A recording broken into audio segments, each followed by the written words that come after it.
sejam bem-vindos a mais uma aula de EBD e nós vamos dar continuidade à nossa lição Questões e Conflitos da Vida.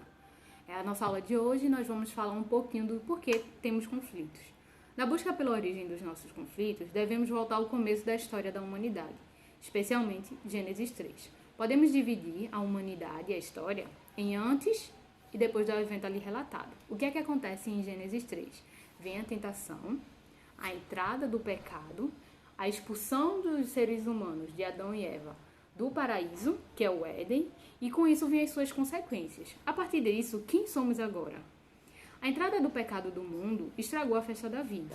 O Éden era um lugar extremamente agradável, era um jardim de delícias, um paraíso mesmo. E a prova disso é que se resume num só fato: lá não tinha pecado. Mas a partir da queda, o ser humano ele adquire outra natureza, o de pecador. Nós herdamos do primeiro casal o gênese do paraíso perdido. É o sentimento ou a sensação de que tínhamos algo e perdemos, de que não somos exatamente o que fomos feitos ou criados para ser. Marcus Schauser, em seu livro Opção pela Vida, ele fez um interessante esboço sobre esse tema. O esboço a seguir é dele, mas os comentários são do autor da lição. E eu vou fazer alguns comentários em cima disso. Somos seres expulsos do paraíso, e o Senhor Deus lhe deu essa ordem: de toda árvore do jardim comerás livremente, mas da árvore do conhecimento do bem e do mal não comerás, porque no dia em que comeres dela, certamente morrerás. A liberdade está declarada nesta palavra, livremente. Não precisavam nem consultar o Criador, pois ele havia dado a ordem para desfrutar de toda árvore. Contudo, não contente com tamanha bênção, o primeiro casal quis ir além do que Deus estabeleceu. Resultado, expulsos do paraíso. Então, tem a tentação, entra o pecado e nós somos seres expulsos do paraíso. É como se nós tivéssemos toda aquela coisa grandiosa e do nada nós perdemos por causa do pecado, de nós mesmos. Com isso, o ser humano ele desenvolve uma insatisfação, um desejo de retornar. E sem essa compreensão não conseguiremos entender o ser humano. Quando Jesus usa a palavra perdição, ele está dizendo que as pessoas estão perdendo algo, no caso a vida. Nós, como falamos na outra lição, nós fomos feitos para ter vida eterna.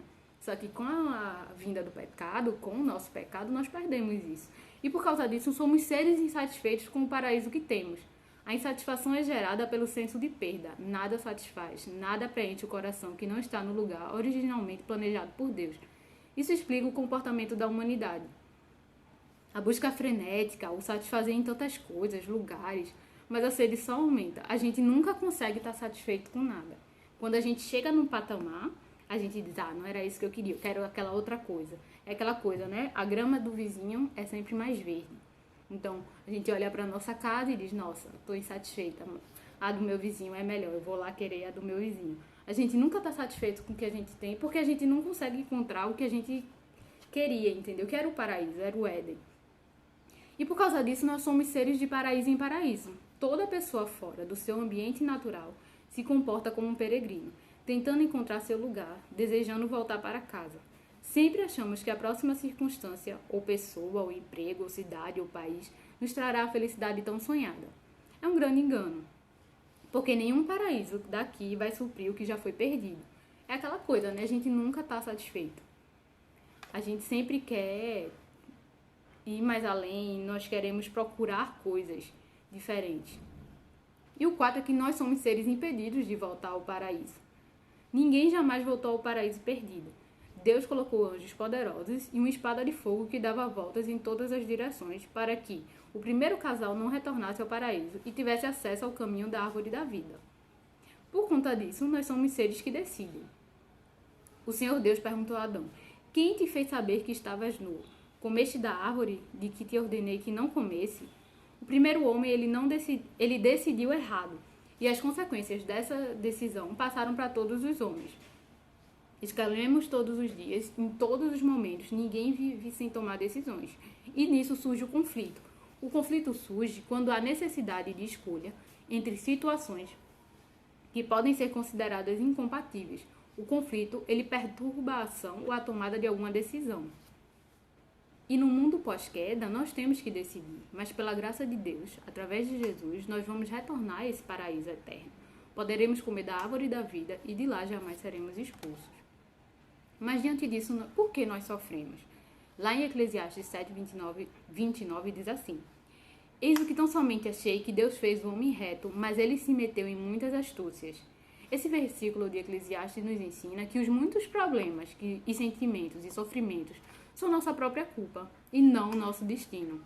Sabemos que muitos sofrem por causa de outros, tipo guerra, violência. Em sua condição original, Deus fez o homem reto, mas ele se corrompeu, perdendo seu estado de inocência e santidade. A expressão muitas astúcias é o mesmo que muitas complicações, muitas invenções. Por exemplo, a gente planta limão e quer colher limão. Mas não, a gente muitas vezes planta limão e quer colher laranja. Aí não dá, né? Porque se você planta coisas boas, nós vamos colher coisas boas. Mas a partir do momento que você planta infelicidade, planta coisas ruins, você vai colher coisas ruins. Não adianta querer plantar uma coisa e querer colher outra. As consequências da queda, ela é muito conhecida. Entretanto, precisamos destacar alguns tópicos porque estes se interligam com os conflitos da vida. A terra amaldiçoada. Lá em Gênesis 3,17, fala assim: Maldita é a terra por tua causa. Pisamos no chão amaldiçoado. Não há como escapar dessa triste realidade. Mas não pense que seja uma maldição semelhante à de um feiticeiro pagão. Que estejamos interessados somente na desgraça do outro. O sentido é que a terra vai sofrer as consequências da desobediência contra o Deus Santo. Ainda que você possa contemplar lugares paradisíacos na terra, eles estão guardados para serem consumidos pelo fogo e pelo juízo de Deus, conforme diz o apóstolo Pedro. A humanidade também está decadente. Nós temos uma profecia acerca dos últimos dias, que começaram quando Jesus nasceu e terminaram na segunda vinda. A moralidade está em baixa, pois os homens serão. O apóstolo imediatamente prossegue, dizendo-nos a razão da dificuldade dos últimos dias. É importante compreender que os homens eles são responsáveis pelos tempos difíceis ou duros de suportar. Por isso, nesse texto, encontramos 18 adjetivos negativos que explicam a razão das dificuldades entre as pessoas. E ao analisar cada palavra, nós descobrimos que todo esse comportamento errado é a inevitável consequência de amar mais a si mesmo e aos prazeres do que a Deus. Dos 18 termos, 4 estão relacionados ao amor e à amizade, sugerindo que, fundamentalmente, o erro da humanidade é que o seu amor está mal direcionado. Em vez de nós sermos amigos de Deus, nós somos amigos de nós mesmos, ou seja, nós somos egoístas. Nós somos amigos do dinheiro, avarentos, e amigos dos prazeres, hedonistas, lá em 2 Timóteo 3, 2, 4. Capítulo 3, versículo 2 ao 4. A religiosidade aparente, 2 Timóteo 3, 5. É talvez surpreendente e, por que não dizer quase inacreditável, que pessoas como essas que acabamos de ler possam também ser religiosas. Mas é verdade. Alguém já disse que é justamente atrás das fachadas da religiosidade que as pessoas mais se escondem. Leia lá em Isaías 1, 10, 17. Aos escribas e fariseus hipócritas, o Senhor Jesus disse: Limpai o exterior do corpo e do prato, mas estes por dentro estão cheios de rapina e intemperança. Religiosidade aparente é o sepulcro caiado. Por fora, ele é todo bonito, aquela coisa, sabe? O homem mais santo da terra. Mas por dentro ele tá podre, ele tá sujo. É hipocrisia. É você querer ser santo, só que quando você tá só, você não é isso. Tem uma piada que minha avó conta que é assim, que eu sempre falo nas minhas aulas quando eu falo sobre hipocrisia. Que existia uma família e esse pai na igreja era um pai menino especial, era um homem de Deus. Mas quando chegava em casa, ele batia na esposa, batia no filho. E certo dia, esse menino, ele vai para o pastor e diz assim: Pastor, será que a gente não pode morar aqui na igreja? Aí o pastor pergunta: Por que, meu filho?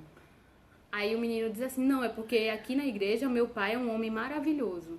Mas quando ele chega em casa, ele bate na minha mãe, ele me bate, ele fala palavras horríveis contra nós. Então isso é o sepulcro caiado, é a religiosidade aparente. Aparentemente, ele está seguindo a lei, mas por dentro, em outras situações, ele é um homem hipócrita. Ele está podre por dentro.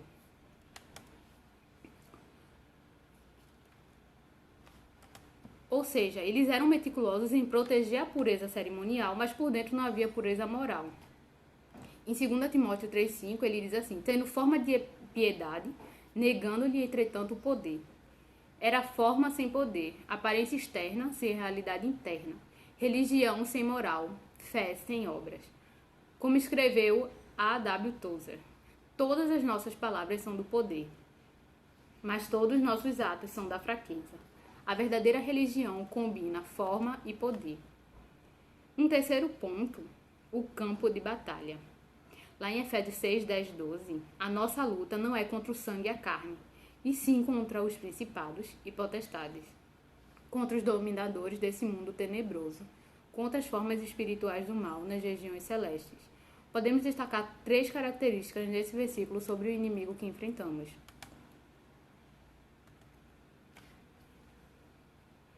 Primeiro, eles são poderosos. Eles são forças e não fraquezas do mal. Vale lembrar que o diabo pôde oferecer a Jesus todos os reinos do mundo. E o Senhor Jesus o chamou de príncipe deste mundo. Um príncipe é alguém que tem um principado nas mãos. Ele é maligno. Se esperarmos vencê-los, temos que ter em mente que ele não possui qualquer princípio moral, nem código de honra, nem sentimentos mais nobres. Ele é totalmente inescrupuloso, sem qualquer pudor e nem vergonha. Só tem maldade, maldade, maldade.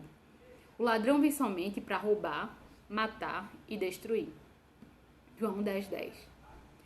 E ele é astuto. Paulo escreve sobre esse ladas do diabo em Efésios 6, 11. Em 2 Coríntios 11, 14, ele afirma que o próprio Satanás se transforma em anjo de luz.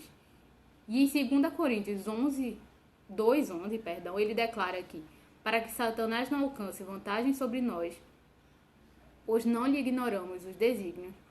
Outra versão diz: conhecemos bem os planos dele. As ciladas do diabo, ele tem muitas formas, mas o seu maior êxito em astúcia é quando ele consegue persuadir as pessoas de que ele não existe. Negar sua existência é expor-nos mais às suas sutilezas, escreveu Martin Lloyd Jones. A Bíblia diz que o espírito do príncipe da potestade e do ar atua agora nos filhos da desobediência, Efésios 2:2. O verbo atuar, ele vem de enérgio, que vem da palavra energia e indica uma atuação eficaz e muito operante. Para que tenhamos vitória, até mesmo paz em meio a uma luta sem tréguas contra o mal, é necessário que nos revistamos de toda a armadura de Deus, Efésios 6, 13 e 18. Que diz assim: por isso, vistam toda a armadura de Deus para que possam resistir no dia mau e permanecer inabaláveis depois de terem feito tudo. Assim, mantenham-se firmes, cingindo-se com o cinto da verdade, vestindo a couraça da justiça e tendo os pés calçados com a prontidão do evangelho da paz. Além disso, usem o escudo da fé, com o qual vocês poderão apagar todas as setas inflamadas do maligno. Usem o capacete da salvação e a espada do Espírito, que é a palavra de Deus. Orem no Espírito em todas as ocasiões, com toda a oração e súplica. Tendo isso em mente, estejam atentos e perseverem na oração por todos os santos. Conclusão.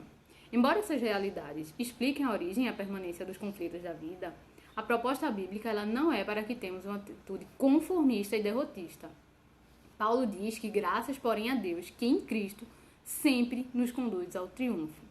Jesus também fala que no mundo nós vamos ter aflições, mas não se preocupem com isso, porque ele já venceu o mundo, ele já venceu tudo com o sangue lá na cruz.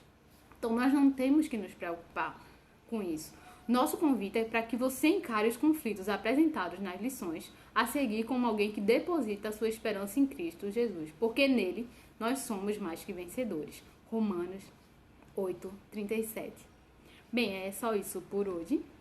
Eu espero que vocês tenham gostado dessa lição. Nos vemos no próximo domingo. Fiquem na paz.